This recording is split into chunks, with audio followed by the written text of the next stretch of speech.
चलिए good morning. फिर से एक बार जो हमारे साथ नए व्यूअर्स जुड़े हैं 10 के दमदार ट्रेड्स में आपका स्वागत है। वीरूर में रहेंगे अगले आधे घंटे आपके साथ। आशीष बहेती और प्रशांत सावंत पिछले शो से हमारे साथ बने हुए हैं। प्रभुदास लीलाधर की शिल्पा राउत और सेंट्रम ब्रोकिंग के नीलेश जैन भी अपनी टॉप ट्रेड्स के साथ इस शो में जुड़ेंगे। और बिग मार्केट वॉइसेस में आज हमारे साथ प्रकाश दीवान .in के प्रकाश दीवान जुड़ेंगे और मितेश ठक्कर से समझेंगे बाजार का टेक्निकल सेटअप। लेकिन उससे पहले एक रुख जरा बाजार का।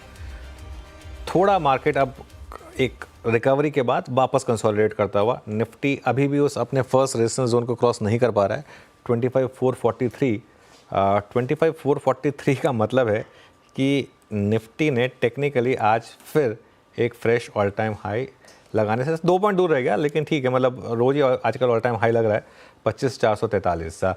बैंक निफ्टी आज की स्टोरी एक स्टोरी है इस समय डे हाई पर, लेकिन 52,450 के आसपास थोड़ा कंसोलिडेट कर रहा है। निफ्टी आईटी आज का accident of the day, mini accident of the day कहना होगा, एक्चुअली एक्सीडेंट थोड़ा ज़्यादा स्ट्रांग हो जाएगा वर्ड, लेकिन निफ्टी आईटी करीब 2.5% नीचे ट्रेड करता हुआ आपको, वो एक्सेंचर के प्रमोशंस पोस्टपोन करने के बाद ये एक मूव आता हुआ यहाँ पर। और अगर इस समय आप लूजर्स देखेंगे, टॉप लूजर सारे आईटी नाम है। एम्फेसिस टॉप लूजर है, उसके बाद ओरेकल फाइनेंशियल, उसके बाद आपका परसिस्टेंट सिस्टम्स, उसके बाद आपका टेक महिंद्रा, इन्फोसिस, टीसीएस, सारे के सारे स्टॉक्स जो हैं वो इस समय लोअर लेवल पर आपको ट्रेड करते हुए दिखाई देंगे। और जहाँ तक बात है अपसाइड की, उनमें आपके लिए सबसे ऊपर है एमसीएक्स, उसके बाद पीएफसी, बंधन बैंक। बंधन बैंक आज सुबह स्पॉटलाइट में था हमारी, एक बार बंधन बैंक वापस लेकर आइए, करीब 2.5% बंधन बैंक ऊपर, ये सुबह स्पॉटलाइट में था और यहाँ पर अच्छे मूव्स आ रहे हैं। वीरू जी, ये अब तक की समरी बाजार की। Nifty bank at day high. और अब एक काम करते हैं, ट्रेड्स को पिक करना शुरू करते हैं। पैनल हमारे स्क्रीन पे है, जो मौजूद हैं इस वक्त आशीष बहेती, प्रशांत सावंत और फ्रेश पर्सपेक्टिव लेके शिल्पा राउत जी और नीलेश जैन जी। आप सभी को नमस्कार, कार्यक्रम में स्वागत है। शिल्पा जी गुड मॉर्निंग, आपके 2 ट्रेड्स इस वक्त के। Good morning everyone. मेरे अभी के ट्रेड्स जो पहला रहेगा वो रहेगा HDFC AMC। आज फाइनेंशियल्स में भी स्ट्रेंथ है और ये काउंटर होल्ड कर रहा है 4400 डिसाइसिवली। यहाँ से मुझे लगता है 4550 से 4600 के इसके नेक्स्ट टारगेट्स हैं, तो आप यहाँ पे 4500 का कॉल ऑप्शन के थ्रू इसमें आप पार्टिसिपेट कर सकते हैं, जो रफली अभी 60 रुपीज में ट्रेड कर रहा है। आप यहाँ पे स्टॉप लॉस यहाँ पे 35 का रखिए। पहला टारगेट जो रहेगा वो रहेगा 95 का। इसके ऊपर सस्टेन करता है तो 120 से लेके 140 के टारगेट्स हैं। मेरा दूसरा ट्रेड यहाँ पे रहेगा बाय IEX में। IEX यहाँ पे 23 फ्यूचर्स में है। यहाँ पे 218 के स्टॉप लॉस से आप लॉन्ग जा सकते हैं पर टारगेट्स ऑफ 230 से लेके 233। शिल्पा जी की ट्रेड्स हो गई, अब चलते हैं बहेती जी के पास। बहेती जी, आपकी 2 ट्रेड्स। अनुज जी, पहली जो ट्रेड रहेगी वो बजाज फाइनेंस पे खरीदारी की सलाह रहेगी। बहुत अच्छा चार्ट स्ट्रक्चर वापस इसका बन रहा है और एक अच्छा रिवर्सल अब बजाज फाइनेंस में देखने मिल रहा है और सारे इंक्लूडिंग NBFCs में मूवमेंटम बन रहा है। यहाँ पर स्टॉक ने एक अच्छा बेस बनाया 10 MA पे और वापस एक बाउंस दे रहा है वहां से, तो यहाँ पे खरीदारी की सलाह है। जो स्टॉप लॉस में मेंटेन करना है वो 7390 7,390 का कैसे मेंटेन करे, 7650 और 7750 के टारगेट के लिए इसमें खरीदारी की सलाह है। दूसरा स्टॉक जो हमें अच्छा लग रहा है वो मदरसन सुमी का। इसमें भी एक अच्छा राउंडिंग बॉटम बना और स्टॉक वापस अपना एक क्लस्टर अप्रोच कर रहा है। 200 का जो कॉल राइटर का जोन है उसको अब चैलेंज कर रहा है, तो यहाँ पे भी खरीदारी की सलाह है। 196 का एक स्टॉप लॉस लगाना है, 203 के पहले टारगेट और 205 के दूसरे टारगेट के लिए। ओके, आपके 2 ट्रेड्स। नीलेश जी गुड मॉर्निंग, आपके 2 ट्रेड्स क्या है इस वक्त के? Morning Virendra ji, good morning सभी को। देखिए, खरीदारी पर फोकस है और सबसे पहले खरीदने की सलाह होगी महिंद्रा एंड महिंद्रा M&M, इस पर्टिकुलर स्टॉक को। टेक्निकली इस पर्टिकुलर स्टॉक ने अपने 50 डे मूविंग एवरेज को ऑलरेडी कल के सेशन में क्रॉस कर दिया है। एक फॉलिंग ट्रेंड लाइन का ब्रेकआउट यहाँ पे हमें देखने को मिल सकता है, तो करंट लेवल पर लॉन्ग करेंगे महिंद्रा एंड महिंद्रा को 2850 और 2880, ये 2 टारगेट के लिए। आज के दिन के लोवेस्ट लेवल के आसपास जो कि है 2777, सो 2777 के आसपास का स्टॉप लॉस रख के M&M को लॉन्ग करने की सलाह होगी। 2850 2880 तक का हम यहाँ पे एक्सपेक्ट करके चल रहे हैं। उसके अलावा बैंक निफ्टी थोड़ा सा स्ट्रेंथ दिखा रहा है on the back of buying in HDFC bank. तो काफी लंबे समय बाद HDFC बैंक में थोड़ी सी स्ट्रेंथ नजर आ रही है। एक काफी अच्छा ब्रेकआउट भी यहाँ पे आता हुआ नजर आ रहा है, तो यहाँ पे खरीदने की सलाह होगी, बट कॉल ऑप्शन के जरिए खरीदेंगे। 1680 का एट द मनी का कॉल ऑप्शन जो 18 रुपीज पे ट्रेड हो रहा है, इसे लॉन्ग करने की सलाह होगी। 11 रुपीज का स्टॉप लॉस होगा। पहला टारगेट 25, सेकंड टारगेट 32 रुपीज का होगा। तो 25 एंड 32 के टारगेट के लिए 1680 का at the money HDFC bank का कॉल ऑप्शन लॉन्ग करके चलेंगे। 11 रुपीज का स्टॉप लॉस रखना होगा। ओके अच्छा, एक और स्टॉक जो हमने कल या परसों पिक किया था, बॉम्बे स्टॉक एक्सचेंज, क्योंकि एनएसई का आईपीओ आ रहा है तो ऑब्वियसली लोगों का ध्यान बॉम्बे स्टॉक एक्सचेंज पर जाएगा। और बीएसई का स्टॉक अब 12% ऊपर 3726। एक बार बॉम्बे स्टॉक एक्सचेंज का 2 साल का चार्ट लेकर आइए। और मुझे याद है जब इस स्टॉक को पहली बार आइडेंटिफाई किया गया था, वो इसी चैनल पर आइडेंटिफाई किया था, सुशील केडिया ने उसको स्टॉक को आइडेंटिफाई किया था। तब ये स्टॉक करीब करीब 500 रुपये पर था। 500 रुपये पर ये स्टॉक, वीरू याद होगा आपको, हम दोनों थे शो में, 500 रुपये पर ये स्टॉक आइडेंटिफाई हुआ था और अब करीब करीब 4000 कम। उस समय कोई देखता नहीं था बीएससी। 500 रुपये का उस समय स्टॉक था जिसमें 300 साढ़े 300 रुपये की तो कैश की वैल्यू थी उसकी, बीएससी के स्टॉक की, जो उसके पास कैश था। बाकी बीएससी की एक iconic building, I think Mumbai की सारी बिल्डिंग्स में सबसे आइकॉनिक बिल्डिंग मानी जाती है बॉम्बे स्टॉक एक्सचेंज की। अगर आप वो सब जोड़ लें, और ऑब्वियसली अब एनएससी का जब से वो रास्ता साफ़ हुआ है, वो अनलिस्टेड मार्केट में एनएससी का रेट जो है वो बढ़कर 6800 पर आ गया है। जो लास्ट कुछ डील्स हुई हैं वो 6800 पर हुई हैं, जो काफ़ी टाइम तक 5200, 5300, 5400 पर था, वो 6800 पर आ गया है। तो ऑब्वियसली बीएससी काफ़ी महंगा हो गया अब उसके मुकाबले। लेकिन अब इशू क्या है, आपके पास लिस्टेड स्टॉक्स में यही है, या तो ये है या एमसीएक्स है। और अगर आपको प्योर प्ले इक्विटी एक्सचेंज चाहिए तो वो सिर्फ बॉम्बे स्टॉक एक्सचेंज है। तो बॉम्बे स्टॉक एक्सचेंज, अब इसका नया नाम बीएससी है, पहले बॉम्बे स्टॉक एक्सचेंज था। तो इसके लिए यहाँ पर इतने शानदार मूव आ रहे हैं। 350 रुपये का मूव आज, आई थिंक 2 दिन में ये 20-25% भागा होगा ये स्टॉक, जिस तरीके के मूव्स रहे हैं यहाँ पर। बिल्कुल। तो अच्छा अनुज, क्या सीडीएसएल भी एक स्कोप है इस जोन में पार्टिसिपेट करने का, या वो डिफरेंट डिपॉजिट? बिल्कुल, ये पूरा का पूरा, आई थिंक ये पूरा का पूरा स्पेस में ही मूव्स आ रहे हैं। सीडीएसएल में भी, सीडीएसएल पर भी आई थिंक काफ़ी पॉजिटिव व्यू रहा है। यहाँ पर एंजल ब्रोकिंग एक और स्टॉक रहा है जहाँ पर काफ़ी शानदार मूव रहे हैं।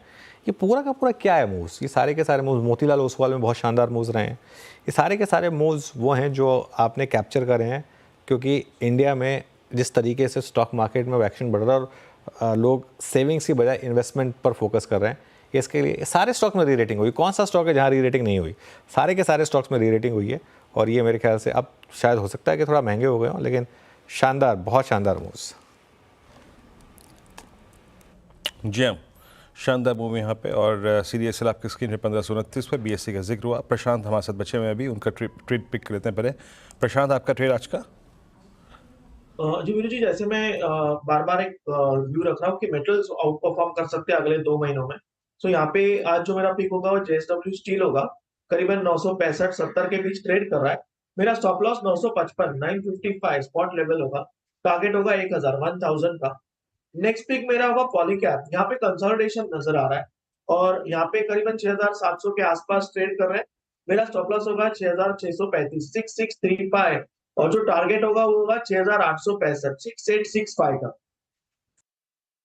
ओके, चलिए अब आगे बढ़ते हैं और अब बात करते हैं बिग मार्केट वॉइसेस में। हमारे साथ जो हमारे पहले गेस्ट जुड़े हैं, प्रकाश दीवान .in के प्रकाश दीवान, उनसे बात करते हैं। Prakash ji, good morning. पहले कुछ रीसेंट जो मूव्स आए उनकी बात कर लेते हैं। ओला इलेक्ट्रिक आज का एक बड़ा मूवर, इस पर सबसे पहले क्या व्यू रहेगा? सॉरी, गुड मॉर्निंग अनुज, मैं नाम क्लियरली सुन नहीं पाया आपने जिस topic. Ola electric. Ola, okay, thanks. So of course देखिए, मार्केट का जो मोमेंटम है उसने इस पर्टिकुलर बिजनेस को, इस पर्टिकुलर स्टॉक को बहुत अलग तरीके से आंका है। मेरे हिसाब से अगर आप देखें तो जो क्वालिटी इलेक्ट्रिक व्हीकल्स की, टू व्हीलर्स की इस कंपनी की है, उसमें अभी भी इस टाइप की अश्योरेंस या कन्विक्शन नहीं है कि ये स्केलेबल बहुत ज्यादा हो पाएगा। और जो मार्केट की उम्मीद बन रही है कि बहुत सारे नए बिजनेसेस हैं, बैटरी को लेके उनका जो R&D सेंटर नई नई चीजें इंट्रोड्यूस करने की बातें कर रहा है, वो सारी अभी एक जिसको कहते हैं ना, वो प्रयोग के उसमें स्टेज में, फेज में है। कोई इस टाइप का कुछ हुआ नहीं है कि हम लोग ने प्रूफ ऑफ कॉन्सेप्ट देखा हो कि इसमें कमर्शियलाइजेशन कब हो जाएगा और कितने मायने रखेगा उसके। So I think it's too early कि ये बहुत definitely two wheeler, electric two wheeler पे एलोकेशन जब करना होता है तो इंस्टीट्यूशंस को लेना पड़ता है। बट मैं समझता हूँ कि इस कंपनी को थोड़ा समय देना पड़ेगा अपने आप को स्थापित करने के लिए, अपने आप को प्रूव करने के लिए, और उसके बाद इस स्टॉक का आपको एक री रेटिंग की जो जरूरत पड़ सकती है वो होगी। अभी तो इस लेवल पे भी थोड़ा मेरे हिसाब से महंगा है। ऊपर गया था, नीचे आया है, फिर भी आईपीओ से ऊपर है। तो मैं तो अगर मेरे पास होता तो मैं तो प्रॉफिट बुक कर चुका होता। बट लॉन्ग टर्म इन्वेस्टिंग के लिए भी अभी फिलहाल कोई सलाह नहीं है इसके अंदर एंट्री करनी। ओके, अगर आपके पास होता तो प्रॉफिट बुक कर चुके होते। आपके पास अगर बीएससी होता तो क्या करते प्रकाश जी? नहीं, बीएससी देखिए बहुत एक जिसको कहते हैं ना प्लेटफॉर्म प्ले है। अभी तो यूनिकली पोजीशन है क्योंकि एनएससी का शेयर अभी आपको अवेलेबल नहीं हुआ है। और मेरे हिसाब से जिस टाइप का ग्रोथ हमारे मार्केट में है, अब मार्केट में ग्रोथ थोड़ा सा एनएससी को ज्यादा हो या बीएससी को कम हो सकता है आगे पीछे चलते रहेगा। बट ये ग्रोथ कम होने वाला दिख नहीं रहा है। और जैसे जैसे मार्केट मैच्योर होगा, पार्टिसिपेशन लेवल हर जिसको कहते हैं ना ऑल राउंड ग्रोथ आपको दिखेगी, नॉट जैसे एक दो सेगमेंट में। मुझे लगता है ये बहुत ही आपको प्रॉमिसिंग प्लेयर रहेगा। इसको आप डिप्स में बाई कीजिए। अगर होता तो डेफिनेटली बेचता तो नहीं मैं, लेकिन अगर लेने की चेष्टा करती है तो आपको शायद मौके मिलेंगे नीचे के लेवल्स में, क्योंकि रन अप थोड़ा सा अर्निंग से पहले आया हुआ है। तो जो अर्निंग्स आएंगी वो बाद में आएंगी, रन अप थोड़ा सा पहले, but you can definitely add to the port. Okay, अच्छा, पोर्टफोलियो में बजाज हाउसिंग फाइनेंस लिया क्या, या तो पहली बार आईपीओ में मिला कि नहीं, और क्या लिस्टिंग के बाद लिया? आईपीओ में अगर मिला है तो मुझे तो जहां तक समझ तो आई, आपको मिला क्या? मैं आपसे पूछ रहा हूँ, आपको मिला क्या? नहीं मुझे नहीं मिला मुझे नहीं मिला अनुज। ना मैंने आईपीओ के बाद लिया है अभी। क्योंकि वैसा मौका ही नहीं लगा। जिस भाव पे लिस्ट हुआ, जो मार्केट कैप और प्राइस टू बुक है, मेरे जैसे वैल्यू इन्वेस्टर्स के लिए ये बड़ा मुश्किल हो जाता है लेना। मोमेंटम वाले जरूर ले पाए होंगे और कमाई भी कर रहे होंगे, बट मुझे ना लगा है ना अभी कोई इस टाइप की उम्मीद। और जो बाइंग भी आ रही है, इंटरेस्टिंगली ये क्या है कि आज बहुत टॉपिक ऑफ डिस्कशन चल रहा है हर जगह कि बजाज फाइनेंस इतना महंगा होके भी क्यों चल रहा है, और हो सकता है मोमेंटम इसको बहुत ऊपर तक भी ले जाए और भी ऊपर ले जाए। लेकिन अनुज ये ऐसा है कि इंस्टीट्यूशंस को अलॉटमेंट जो आप देखेंगे, जो एपेटाइट थी और जो अलॉटमेंट आया उसमें काफी शॉर्टेज जैसी रही है, कमी रही। उस वजह से लोग ये सोच रहे हैं, जो इंस्टीट्यूशन है, मुझे लगता है सोच ये है कि भाई इसको हमको रखना तो है पोर्टफोलियो में, it's one of the best proxy to housing finance business, तो क्यों ना इसको आज ही ले लिया जाए। एक सेकेंड, एक बार जरा चलते हैं लाल बागचा राजा के पास और वहाँ से जो कमेंट्स आ रही हैं, वहाँ से क्या ऑडियो नहीं है? आदमी आपसे मिलना चाहता है, फोटो खींचना चाहता है। माहौल तो खाली गणेश ही बना सकता है और श्री गणेश का ही माहौल है। बहुत बहुत धन्यवाद सर। आपने आपण पाहिलं की रिलायन्स उद्योग समूहाचे। चलिए, तो ये इस समय वो अंबानी जी थे वहाँ पर, तो वो एक उनका एक स्टेटमेंट, बिल्कुल ऐसा माहौल तो बप्पा ही बना सकते हैं। चलिए, अब प्रकाश के पास वापस जाया जाए। चलिए, बजाज हाउसिंग की बात हो गई। अब कुछ आई थिंक आपका कुछ टुवर्ड्स एंड आप कुछ कह रहे थे जो हमने मिस कर दिया, बिकॉज वो हमको वहाँ पर कट करना था। कोई आखिरी पॉइंट इस स्टॉक पर? आखिरी पॉइंट ये है कि इंस्टीट्यूशंस को मतलब पोर्टफोलियो में रखना है लॉन्ग टर्म बेसिस पे, इसलिए उनको उस 125 पे ले 150 पे ले फर्क नहीं पड़ता। उस लिहाज से उन्होंने आई थिंक ऐड करना शुरू किया है। एपेटाइट काफी बड़ी है, सप्लाई है नहीं, तो उस वजह से फ्लोट ना होने की वजह से हुआ है ये। बट रिटेल इन्वेस्टर्स के लिए थोड़ा सा महंगा हो जाएगा, उनकी अवधि लंबी हो जाएगी इसमें से कोई बड़े रिटर्न बनाने की अगर अपेक्षा से ले रहे हैं। पर प्रकाश, इस प्रश्न का दूसरा अंश भी है कि क्या इस लिस्टिंग ने, मैं इनफैक्ट कल कुछ आर्टिकल्स इसी आई थिंक सब्जेक्ट को एड्रेस कर रहे थे कि rating of housing finance companies post Bajaj housing. अब बजाज हाउसिंग पे हमारी बात हो गई, बट वो जो डिफरेंशियल क्रिएट हो गया है versus rest of housing companies versus Bajaj finance, क्या आप उसको प्ले करने की कोशिश करेंगे? अब थोड़ा सा इक्विलिब्रियम उल्टा आता हुआ दिख रहा है मुझे। ये अगर करना था तो जब बजाज हाउसिंग का आईपीओ का ऐलान हुआ था, उस समय से अगर आप देखें तो इतना अच्छा move PNB housing, Canfin, LIC housing सब में आ चुका है। तो मुझे लगता है हुआ ये है कि लोगों को बजाज हाउसिंग फाइनेंस की जब मेट्रिक्स समझ आने लगे, जब आंकड़े समझ आने लगे कि ये बिजनेस इतना प्रॉफिटेबल हो सकता है, इस टाइप के इतने लो एनपीए लेवल्स इसके अंदर आप मेंटेन कर सकते हो, तो उस लिहाज से हाउसिंग फाइनेंस कंपनीज का एक जिसको कहते हैं रीसेट सा हो गया, या रिवैल्यूएशन सा हो गया। बट इसके बियॉन्ड ये चलते ही रहेंगे इसी प्रकार से, जस्ट बिकॉज बजाज फाइनेंस से सस्ते, मैं नहीं मानता। इनकी जो क्वालिटी और जो बुक का साइज है उसके हिसाब से ये लिहाज से जो भाव आए हैं ये काफी जस्टिफाइड है। हाँ, लॉन्ग टर्म में ऑर्गेनिक ग्रोथ जैसे जैसे आएगा तो बढ़ेगी, लेकिन अब ये कोई आप सोचे कि इसके अंदर एकदम से 20-25% और चाल आ जाएगी, मेरा मानना है कि शायद ये नहीं हो सकता। अब ये इस लेवल पे थोड़े से कंसोलिडेट होंगे, डाइजेस्ट करेंगे प्राइसेस। ओके, चलिए ये बात हो गई Bajaj housing versus I think rest of housing finance कंपनियां। अब आते हैं एक एक करके कुछ ऐसे स्टॉक्स को यहाँ पर छेड़ने की कोशिश करते हैं जहाँ पे मूव काफ़ी आ रहे हैं। अभी कुछ देर पहले अनुज ने ओला का जिक्र किया था, प्रकाश सर। टू व्हीलर स्पेस में हीरो मोटोकॉर्प, बजाज ऑटो, इन दोनों ने स्ट्रॉन्ग मूव जनरेट करे, ऑल टाइम हाई ट्रैजेक्टरी पे ट्रेड कर रहे हैं। बट रेस्ट ऑफ ऑटो में क्या कर रहे हैं? पैसेंजर व्हीकल सेगमेंट में जो कि थोड़ा सा ट्रबल फेज से गुजर रहा है, टाटा मोटर्स की अपनी परेशानियां हैं इस वक्त, डीप डिस्काउंट्स। फिर अगर आप टायर स्पेस में जाएं या फिर एंसिलरी स्पेस में जाएं, अभी अपॉर्चुनिटीज आपको ऑटो में दिखाई दे रही है। तो ऑटो सेक्टर जैसे आपने सही फरमाया, ओईएम्स का बिहेवियर एक अलग उस चाल चलता है और एंसिलरीज का एक अलग चाल चलता है। मैं ये मानता हूं कि दोनों के जो जो परिबल है वो तो अलग है। जैसे ओईएम साइड में अगर आप देखें तो हीरो मोटोकॉर्प नो डाउट चलना शुरू हुआ है कुछ महीनों से, पर जो रूरल इकोनॉमी की रिकवरी है और वो इतना अच्छा मानसून इस बार आपको आया है, तो मुझे लगता है कि जो फेस्टिवल सीजन में एक दौर शुरू होगा रीस्टॉकिंग का, इन्वेंट्री वापस बिल्डअप होनी शुरू होगी, उसमें बजाज से ज्यादा हीरो को फायदा हो सकता है।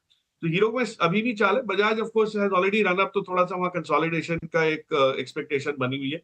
और जो एंसिलरीज है उसमें देखिए जो ग्लोबल प्लेयर्स हैं, जहां पे चाहे वो संवर्धना ग्रुप हो, मदरसन संवर्धना की बात कर रहा हूँ, या आप भारत फोर्ज को देख लीजिए, या आप और लेना चाहे तो सोना कॉमस्टार जैसे हैं या सुप्रजीत है, जो ग्लोबल उससे इम्पैक्ट हो रहे हैं, उसमें स्लो डाउन आया था। उसकी वजह से थोड़ा सा सॉफ्टनेस रही, लेकिन मुझे लगता है जो लीडर्स हैं वो वापस एक बिल्डअप करते हुए दिखेंगे आपको। बट ऑटो एंसिलरीज का out performance overall broader markets में हो सकेगा शायद अभी नहीं होगा। मतलब मार्केट अगर 15% चलती है और ऑटो एंसिलरी 20 करते, ऐसे शायद उम्मीद नहीं है, वो भी 15% या उससे नीचे रह सकते हैं। सो ऑटो में थोड़ा एक दौर आएगा जहां पे ये कंसोलिडेशन आएगा।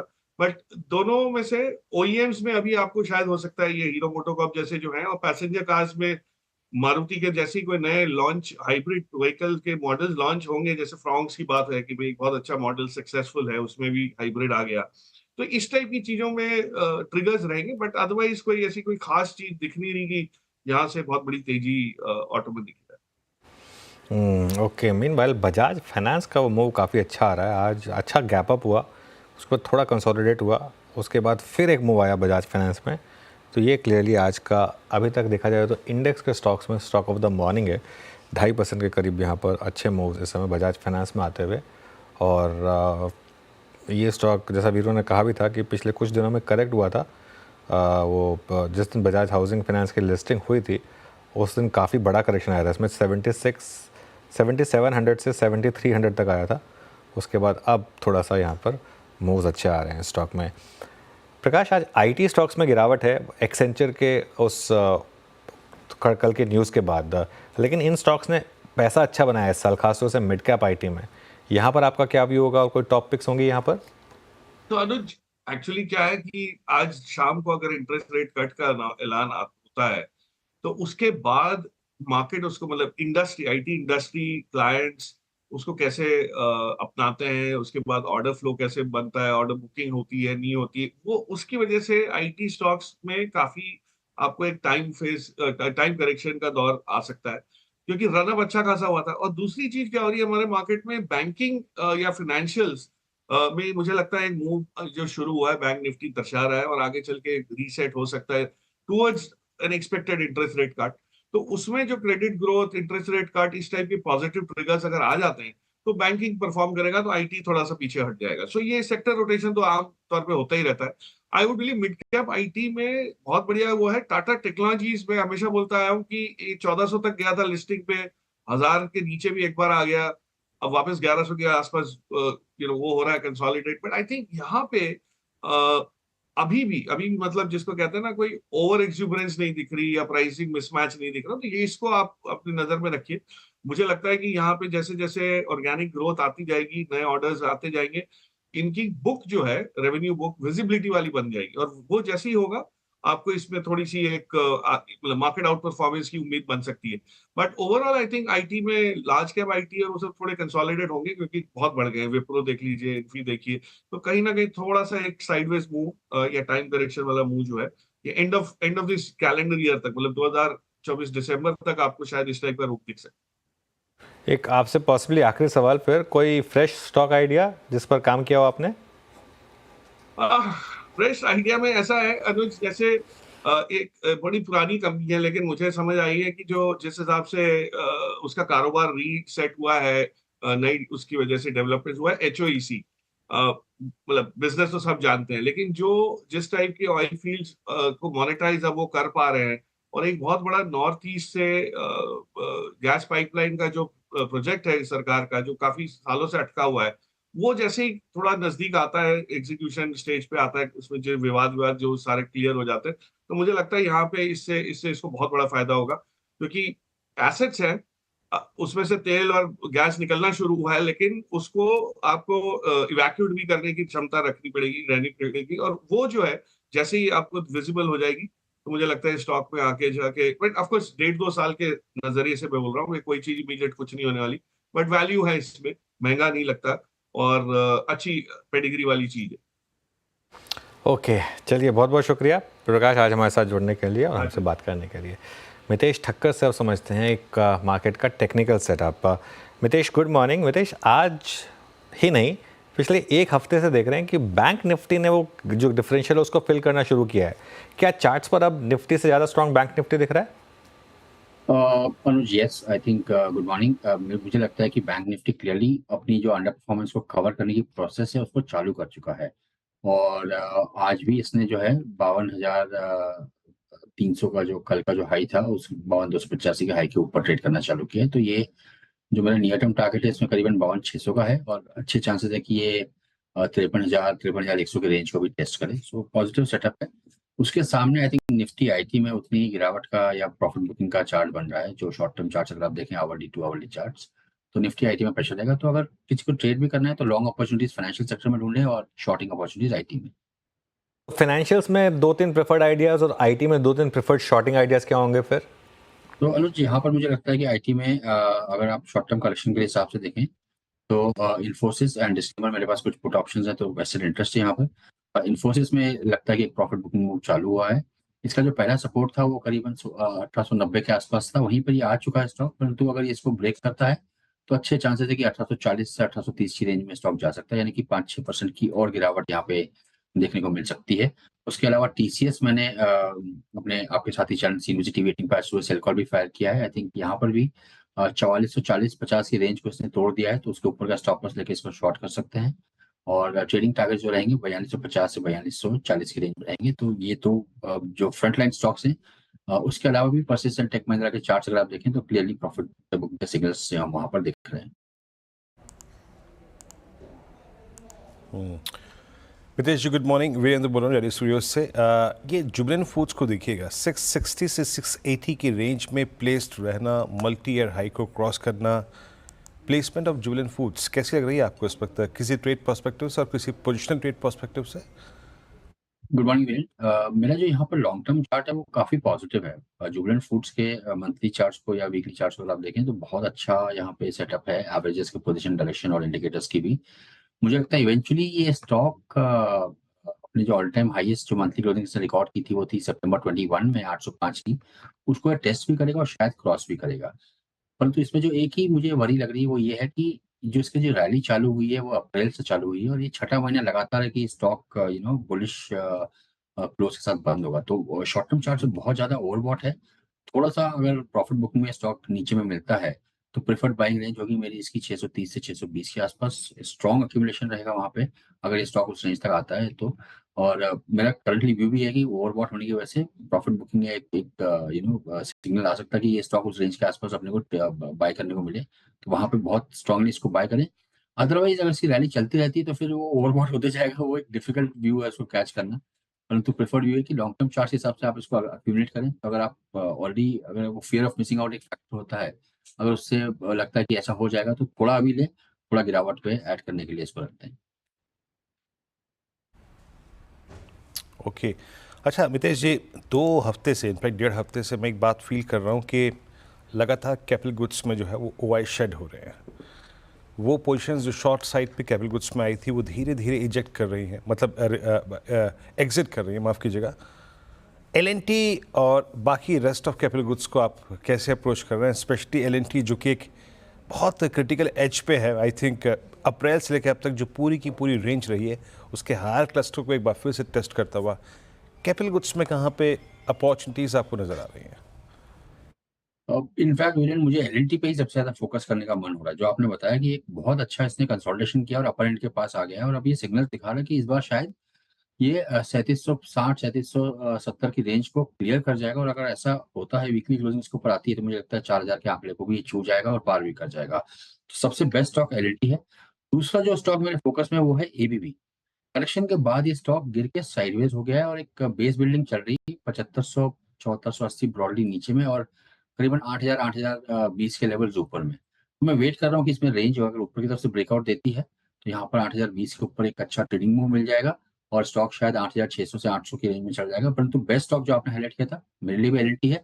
Weekly closing about 3770 3775 I think would be a good trigger.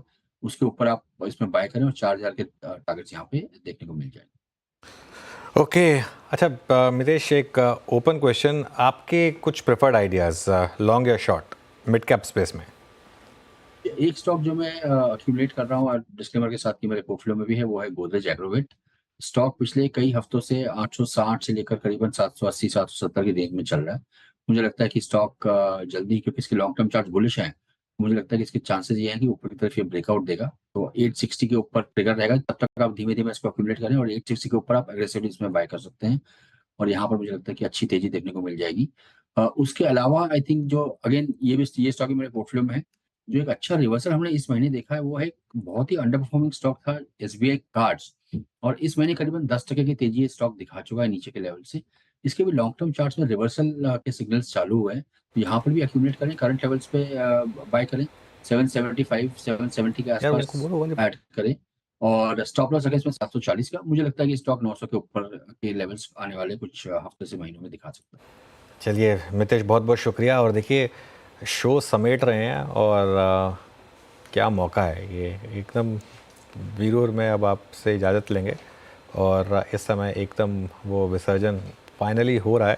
थोड़ा लेट हो गया इस बार, लेकिन फाइनली अब वो विसर्जन होता हुआ।